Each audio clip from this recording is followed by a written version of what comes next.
Sehatnya siapa? Yang dipakai? Belum. Belum? Apa konsep sehat belum? Ada 4 indikator dari kesehatan. Kenapa? Yang ada 4 indikator mempengaruhi kesehatan itu, Pak. Oh, status kesehatan. Ya. Oh, jadi status kesehatan dipengaruhi oleh apa? Lingkungan, Terus gaya hidup atau perilaku, terus fasilitas kesehatan, sama genetik. genetik. Itu kesehatan. Kamu pakai itu? Atau Iya. yang mana yang kita sepakati meskipun tidak tertulis?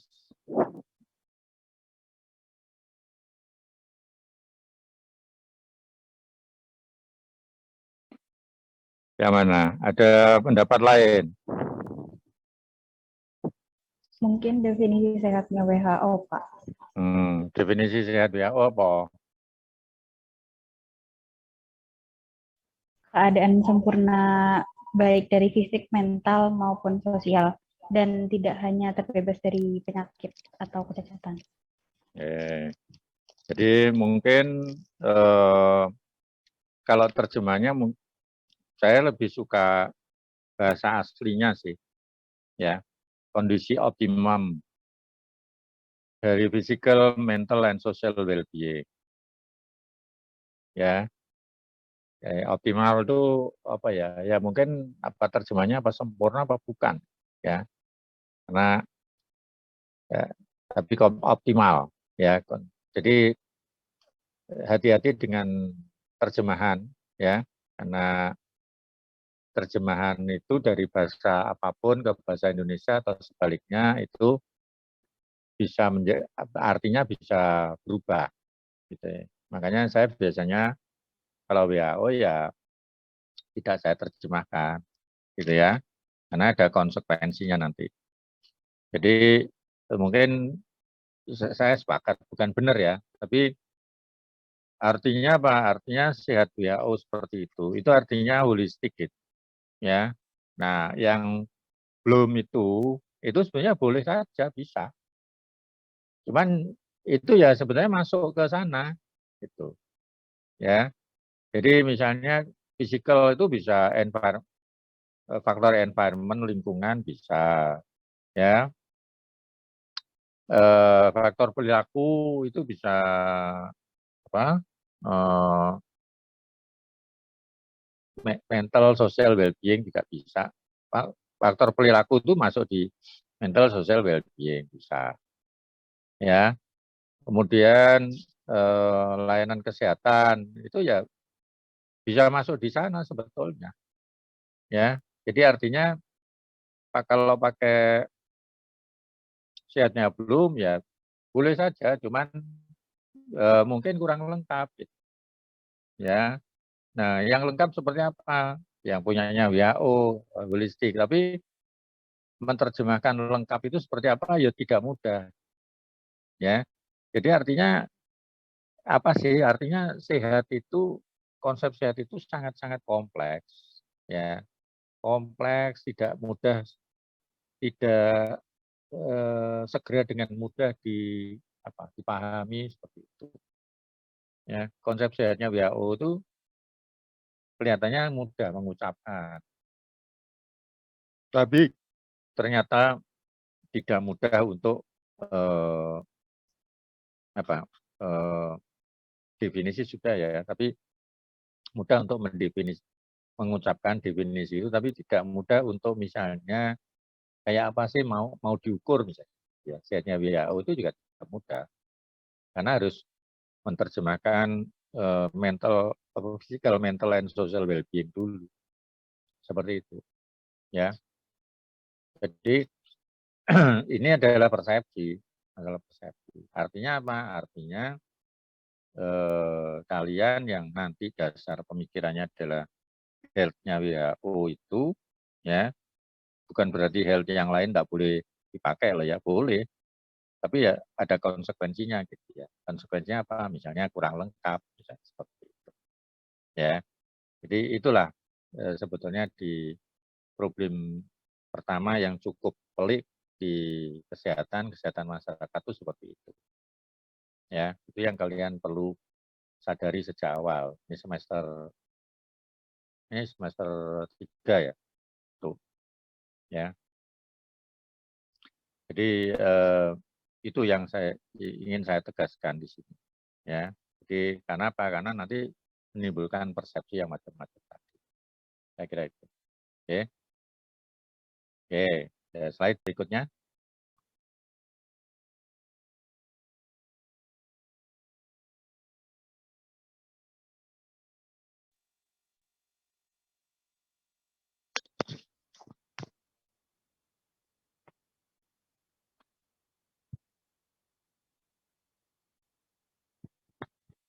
Ya, slide.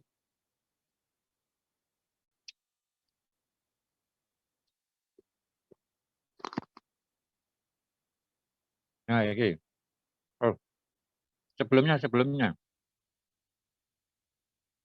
Ya.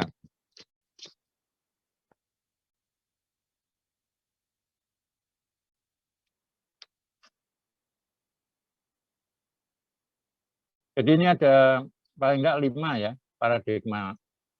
Kan paradigma sudah ya. Paradigma itu sudah di depan. Ya. Nah, yang pertama kali adalah positivistik. Kalau kalian ingat filsafat, yang pertama kali diberikan biasanya paradigmanya positivistik. Apa kira-kira yang positivistik ini? Maksudnya apa?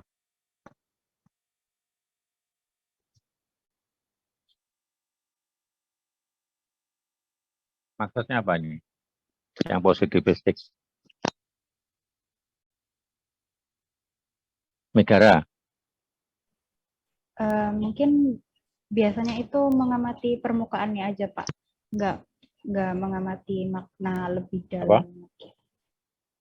Hanya memahami permukaannya aja, permukaan yang tampak. Yang tampak. Sebetulnya yang lebih ini positivistik itu tidak ada penafsiran yang lain. Nah, itulah ya. Jadi misalnya kalau ballpoint ya ballpoint. Gitu ya. Meja ya meja.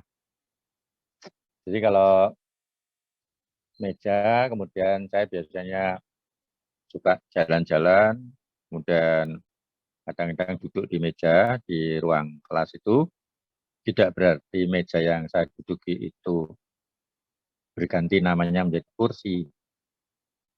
Kurang lebihnya seperti itu, gampangnya. Ya. Jadi kalau misalnya orang itu mati gitu ya, ya orang ya mati. Ya, cuman penyebabnya mungkin, nah, itu tafsirnya bisa beda-beda. Ya, jadi misalnya kalau mati yang wajar gitu ya, tapi misalnya yang mati yang nggak wajar misalnya, ditemukan seorang mayat di kamar hotel, ya, jenis kelaminnya, usianya kira-kira berapa, gitu ya. Kemudian ada darah di sekitarnya, nah itu kan tidak wajar. Itu kan menimbulkan tafsiran-tafsiran. Ini mati wajar apa enggak wajar? Kalau enggak wajar itu kenapa? Ya, bunuh diri apa dibunuh? Ya, jadi itu artinya bukan positivistik. Gitu. Tapi kalau positivistik itu ya tadi, ya tanpa tafsir yang lain. Ya, oke nanti kita yang kedua 3, 4, 5 mengikutin ya. Apa ya, slide berikutnya.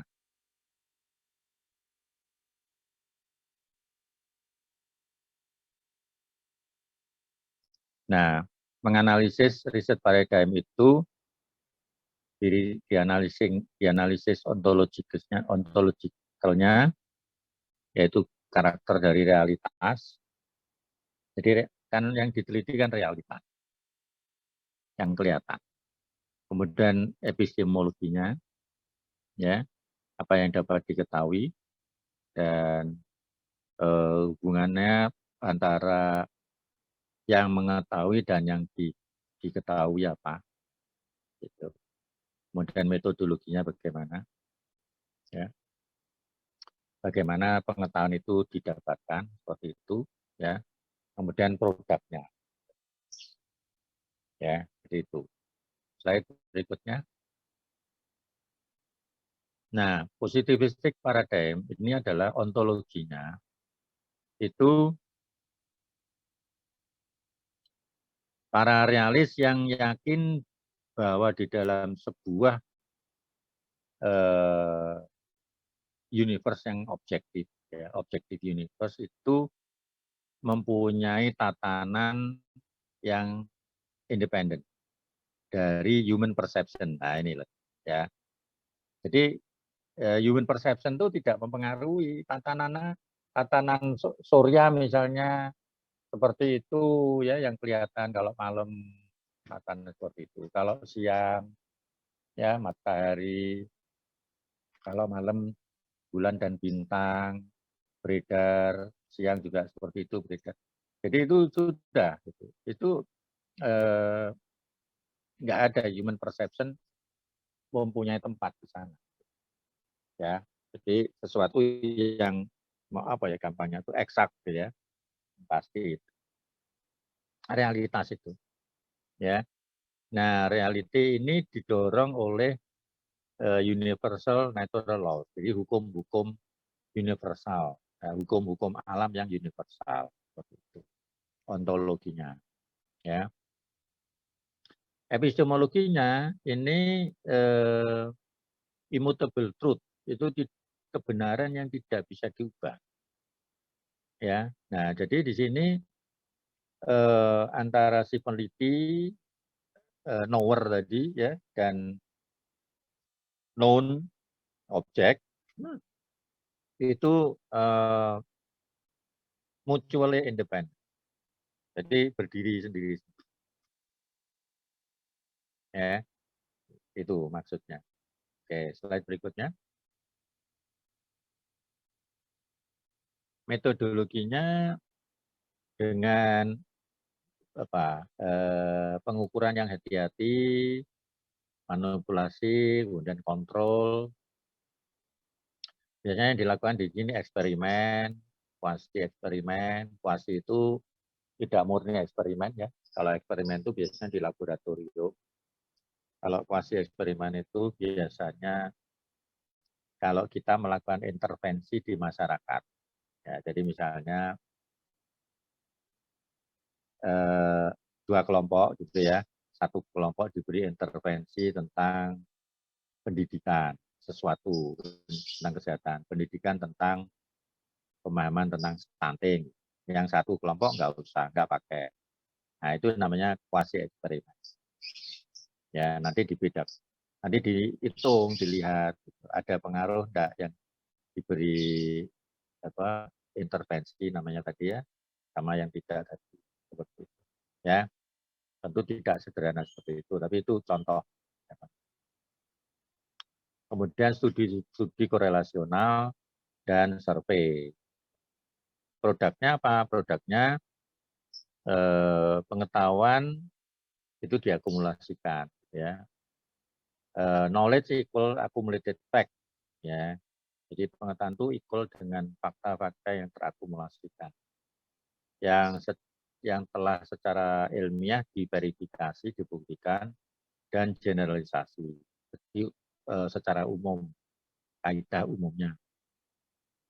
Teori dan hukum berdasarkan fakta tadi. Ya, jadi di sini dimensinya adalah sebab akibat.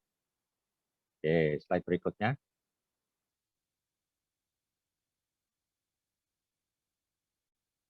Post positivis. Ya, kalau tadi positivis, ini post. Ontologinya apa? Ontologinya realita itu ada, tetapi, nah ini ada tetapinya ya. Karena keterbatasan dari penelitian manusia, human inquiry, maka the inherent order, tatanan yang inherent di dalam universe itu tidak pernah akan diketahui secara lengkap, komplit oleh manusia. Nah, itu masuk akal memang. Jadi sebetulnya apa yang diteliti peneliti-peneliti ini ya natural itu jadi fisika, geografi segala itu ya masih ditanda tanya apakah memang sudah lengkap. Nah, itu sebetulnya tata yang diungkap tadi, yang dihasilkan. Makanya jangan heran kalau selalu ada penelitian-penelitian itu dan penelitian-penelitian berikutnya akan menggugurkan mungkin ya teori-teori atau fakta-fakta sebagai yang sudah dihasilkan sebelumnya. Itu. Kalian misalnya ingat sekarang ini biologi itu sudah bukan seluler, tapi molekuler. Nah, kalau zaman saya kuliah dulu masih seluler dasarnya. Kita belajarnya itu dari sel. Ya, tapi sekarang sudah molekul itu. Ya, yang itu bisa menggugurkan kaidah-kaidah yang lama seperti itu, ya.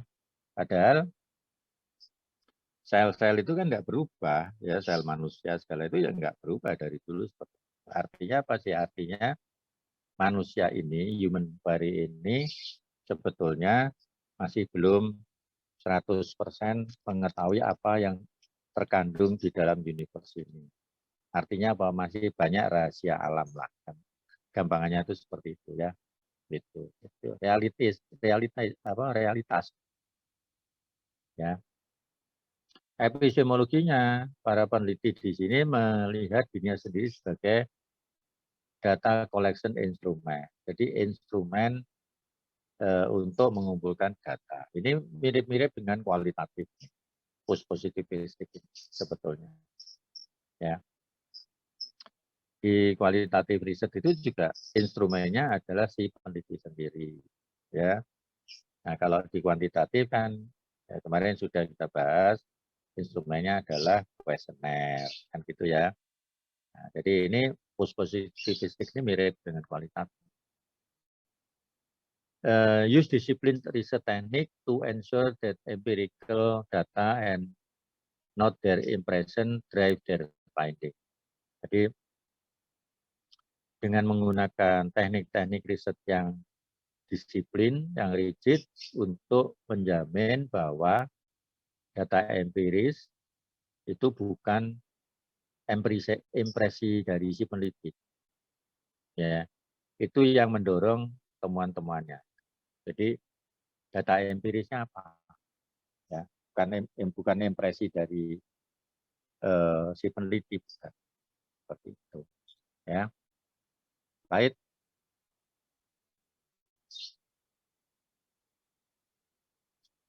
Ontologi, belum ya. Baik, oke.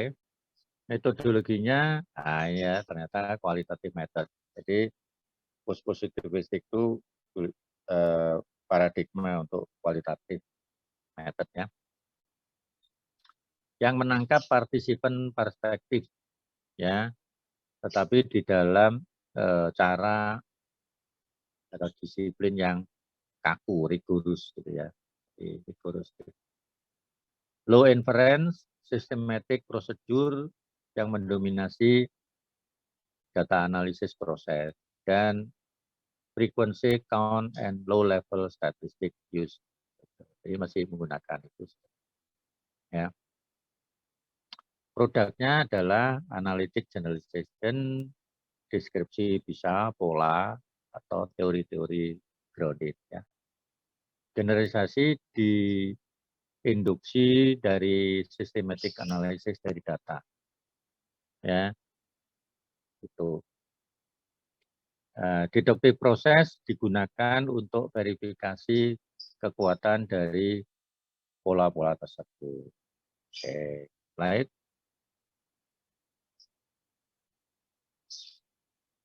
Nah, ini sekarang paradigma konstruktivis paradigm, ontologinya universal, absolute realities itu tidak bisa diketahui, ya, unknowable, dan objek dari inquiry ini merupakan individual perspektif atau construction dari realitas. Ya, namanya juga konstruktivis, ya. Multiple realities exist that are inherently unique karena mereka itu dikonstruksikan. Jadi si peneliti yang mengkonstruksikan realitasnya sebetulnya. Ya, itu. Epistemologinya individual construction of reality, peneliti dan partisipan di dalam studinya itu join together di dalam proses co-construction. Jadi bersama-sama membangun antara si peneliti dan yang diteliti, partisipan. Impossible and undesirable for the researchers to be distant and objective. Jadi tidak bisa menjaga jarak antara peneliti dan yang diobservasi, gitu. Ya, di sini konstruktivis paradigm. Oke, slide.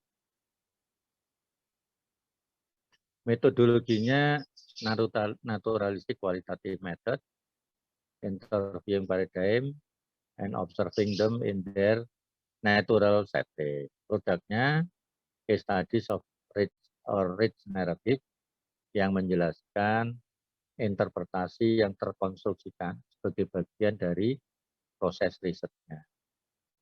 Para pembaca dapat menempatkan dirinya sendiri di dalam posisi dari partisipannya. Sebetulnya itu. Ya. Oke, slide. Critical atau feminist paradigm, ontologinya, jadi material world ini dibuat dari secara historis situation structures yang mempunyai impact real pada kesempatan hidup daripada individu. Jadi struktur itu dipahami sebagai sesuatu yang real. Artinya struktur itu ya mungkin dinas, organisasi, segala seperti itu. Ya. Nah, ini menyebabkan differential treatment daripada individu yang didasarkan pada ras, gender, dan kelas sosial. Nah, karena apa? Karena dianggap bahwa struktur itu dipahami sebagai sesuatu yang real. Jadi misalnya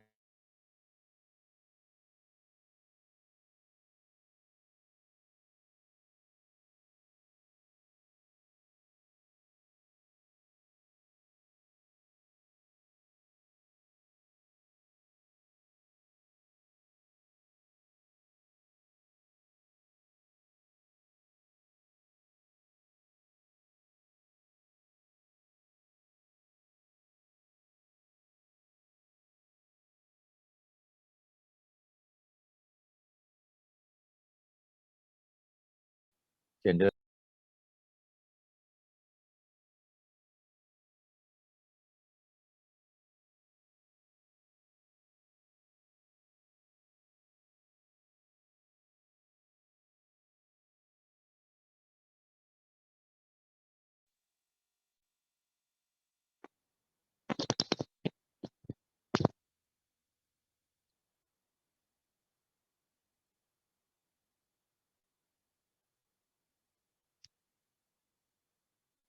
Oke. Berikutnya critical feminist. Tadi sudah ya. Jadi, oke.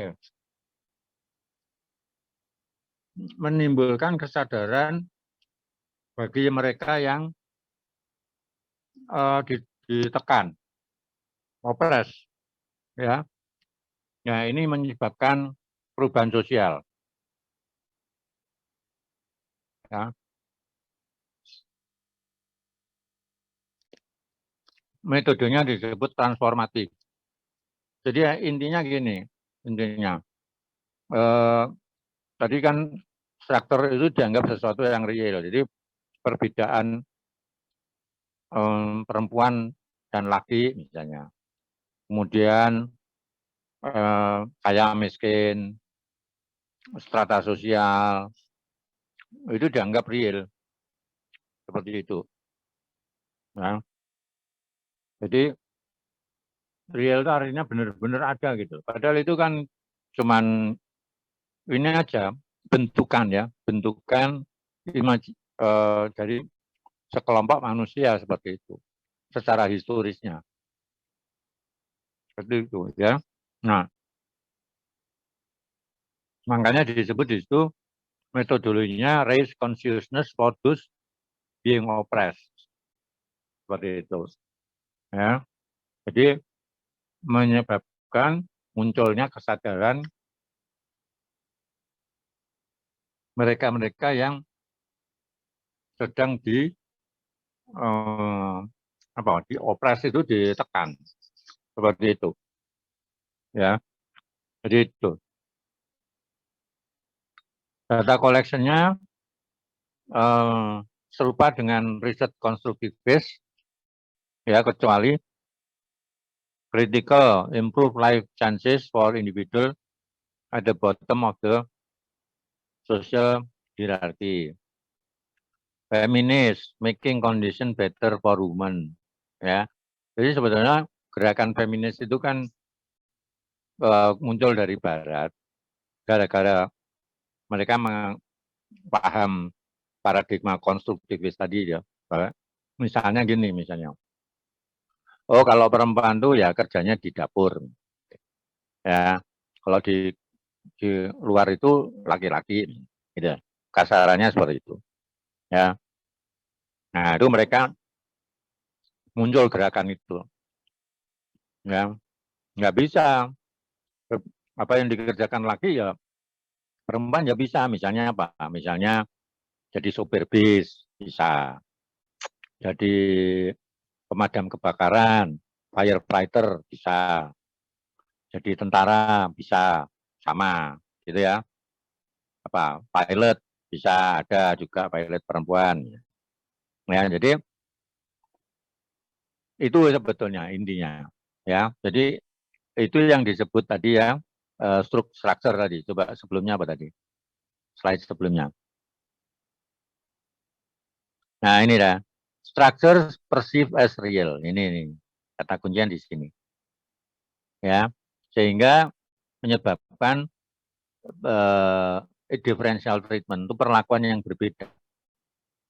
Ya, bagi seseorang yang dasarnya adalah ras, gender, dan kelas sosial. Itu sebetulnya. Ya, critical feminist paradigm itu. Oke. Oke. Oke. Slide berikutnya. Nah, ini sudah tadi ya. Nah, ini post strukturalis. Nah, inti anti paradigm. Jadi anti paradigm itu ya nggak ada paradigm gitu ya. Mendekonstruk paradigma yang disebutkan sebelumnya.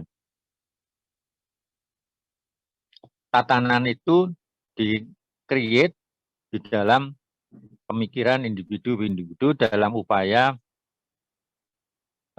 mengartikan kejadian-kejadian yang tidak mempunyai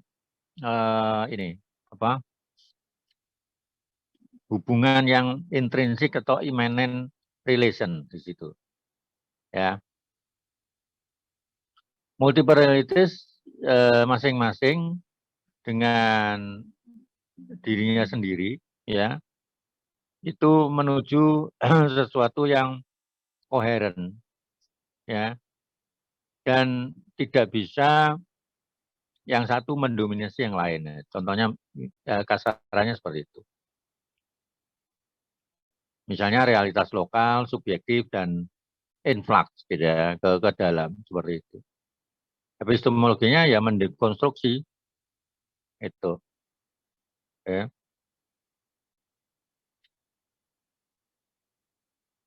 Slide berikutnya. Mendekonstruksi yang universal truth itu. Ya. Metodologinya adalah fokus pada pemahaman data as text yang mewakili one of many stories that could be told. Ya, dekonstruktivisnya menggunakan deconstruction as a tool untuk menguji representasi daripada dunia yang ada, ya, itu sebetulnya.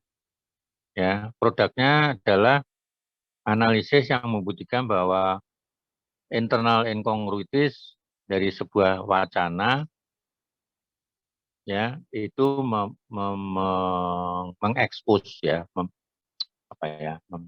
mengekspos itu memperlihatkan konsekuensi dari tindakan yang dilakukan berdasarkan asumsi ini truthfulness dari wacana tadi. Jadi intinya adalah di mindset, ya, mindset dari penelitinya, jadi individunya itu seperti itu. Ya, slide. Oke. Ya, jadi itulah tentang paradigma bahwa intinya adalah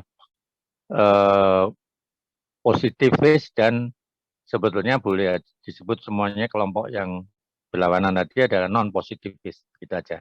Ya, gampangnya.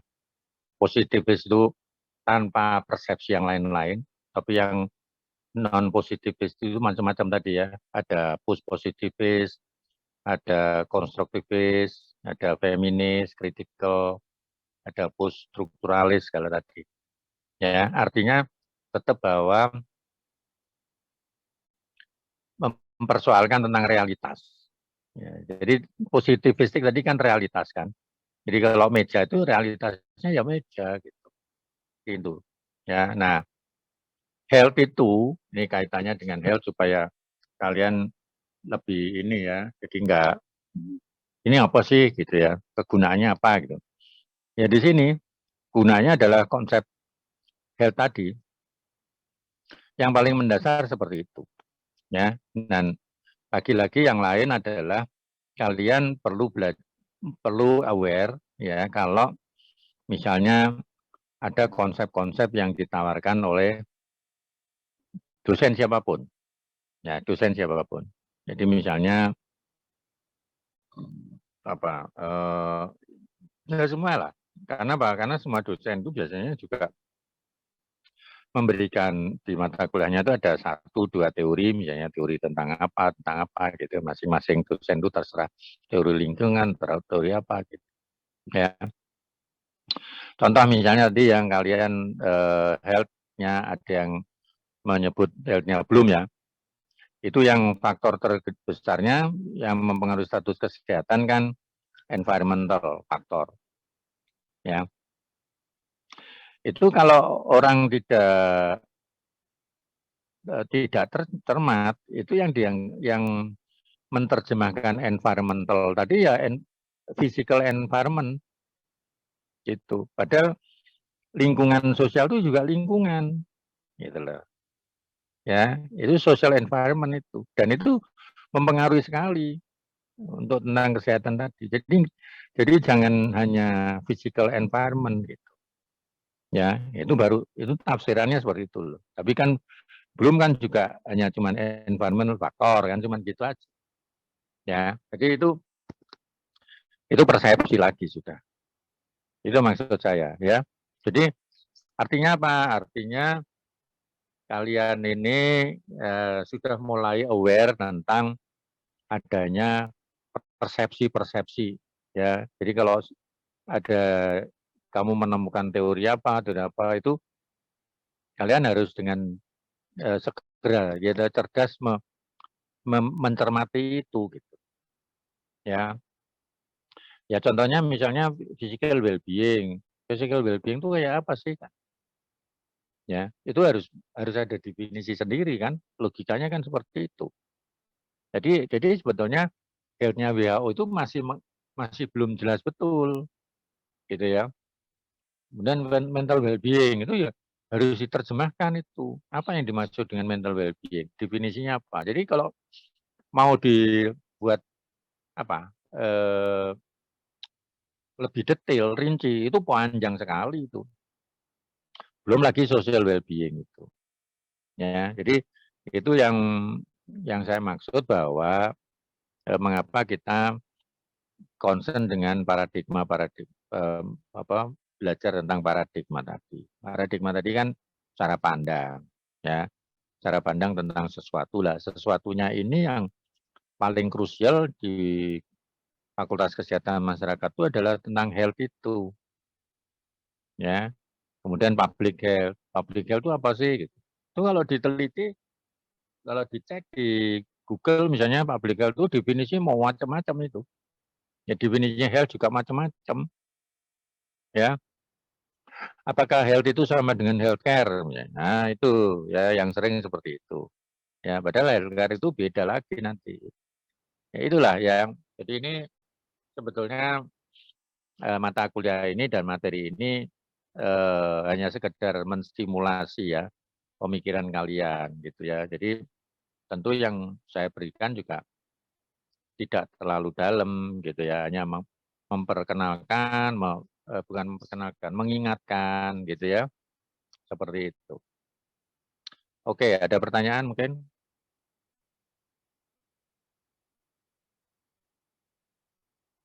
Ya mohon maaf tadi agak trouble ya, karena ternyata kayaknya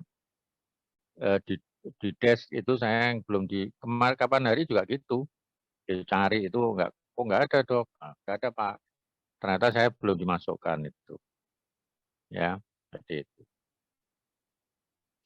Oke, ada pertanyaan mungkin?